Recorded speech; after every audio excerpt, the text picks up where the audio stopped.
नमस्कार दोस्तों, स्वागत है आपका एक भक्तिमय वीडियो में। आज हम जानेंगे नवरात्रि से जुड़ी हर वो बात जो हर भक्त को जाननी चाहिए। चलिए शुरुआत करते हैं वीडियो की माँ दुर्गा के नाम के साथ। जय माता दी। दोस्तों, हिंदू धर्म में कई त्योहार मनाए जाते हैं और उन्हीं में एक विशेष पर्व है नवरात्रि का, और जिसके बारे में आज हम बात करेंगे। दोस्तों, नवरात्रि हिंदुओं का प्रमुख त्योहार है। ये त्योहार देवी दुर्गा को समर्पित है और साल में 2 बार मनाया जाता है। पहली बार बसंत ऋतु में चैत्र नवरात्रि और उसके बाद शरद ऋतु में शारदीय नवरात्रि। यह नवरात्रि का पर्व बुराई पर अच्छाई की जीत का प्रतीक माना जाता है। खासकर देवी दुर्गा द्वारा महिषासुर के वध के उपलक्ष्य में इसे मनाया जाता है। इस दौरान देवी दुर्गा के 9 रूपों की पूजा की जाती है।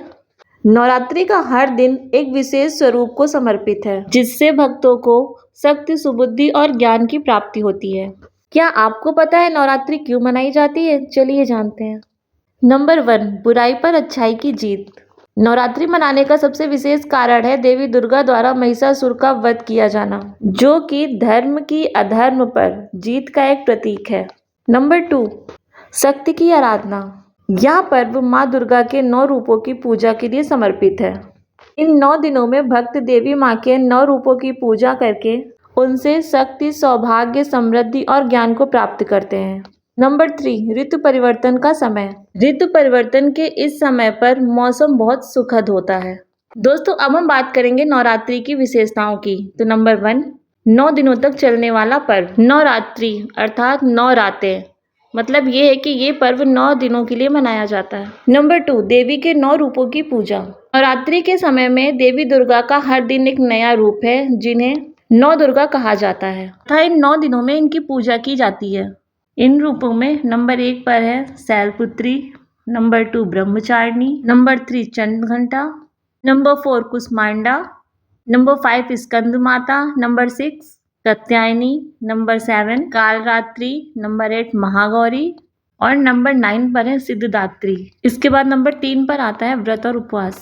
भक्त इन 9 दिनों में देवी की उपासना करते हैं, व्रत रहते हैं तथा मन से पूजा पाठ करते हैं। नंबर 4 है गरबा और डांडिया। खासकर गुजरात की बात करें तो नवरात्रि में गुजरात में गरबा नृत्य और डांडिया रास जैसे पारंपरिक नृत्यों के साथ बड़े उत्साह से मनाया जाता है। और नंबर 5 पर हम बात करेंगे दशहरा और विजयदशमी की। दोस्तों, शारदीय नवरात्रि के बाद 10वें दिन दशहरा का पर्व मनाया जाता है, जो कि देवी दुर्गा का महिषासुर पर विजय का प्रतीक है। दोस्तों, मैंने आपको बताया था कि नवरात्रि की शुरुआत तब हुई जब देवी माता ने महिषासुर का वध किया, पर ये क्यों हुआ, हम आपको इसके पीछे की कहानी बताते हैं। जब राक्षस महिषासुर ने तीनों लोकों में आतंक मचा रखा था, तब सभी देवता डर गए और उन्होंने माँ दुर्गा का आवाहन किया। देवताओं के अनुरोध पर माँ दुर्गा ने 9 दिनों तक महिषासुर से युद्ध किया और अंत में महिषासुर का वध कर दिया, और तभी से यह नवरात्रि का पर्व मनाया जाता है। दोस्तों, नवरात्रि में कलश स्थापना का भी विशेष महत्व है। तो चलिए हम बात करते हैं कि कलश स्थापना कैसे और किस प्रकार करना चाहिए।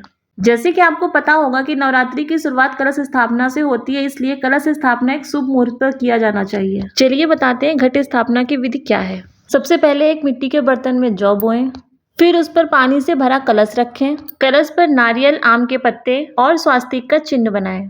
कलश के पास दीपक जलाएं और देवी का आवाहन करें। इसके बाद हम जिस टॉपिक पर बात करेंगे वो भी बहुत इंपॉर्टेंट है कि हम नवरात्रि का व्रत कैसे करें।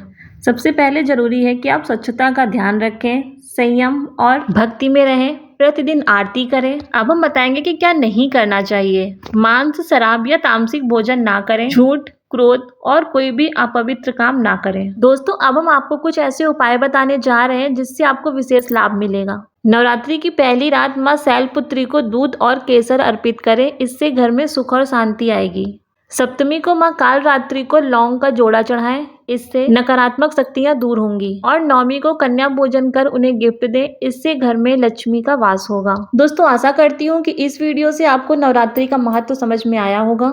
अगर आपको ये वीडियो अच्छा लगा है तो लाइक करें, शेयर करें और हाँ, चैनल को सब्सक्राइब करना ना भूलें। आई विश कि माता रानी आप सब पर अपनी कृपा बनाए रखें। Thank you so much for watching. जय माता दी।